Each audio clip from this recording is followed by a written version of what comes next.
ये जो रास्ते हैं, इन रास्तों से कई बार गुजरा हूँ। ये नदी का साफ पानी, पानी में बनते दरख्तों के अक्स, दरख्तों पर बैठे परिंदे, परिंदों के गीत, गीतों के सुर, हर सुर में गूंजती तेरी हंसी की आवाज़। ये बहता पानी, पानी पर बनने वाली लहरें, ये सारे फूल, फूलों पर बैठी तितलियाँ, तितलियों के सारे रंग, इन सारे रंगों में छुपी तुम्हारी मुस्कान।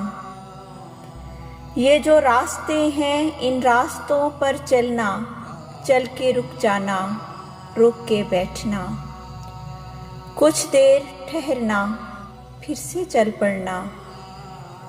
ये सब मेरे लिए, हाँ मेरे लिए, तुम्हारे बाद तुम्हारे साथ कुछ वक्त बिताना है।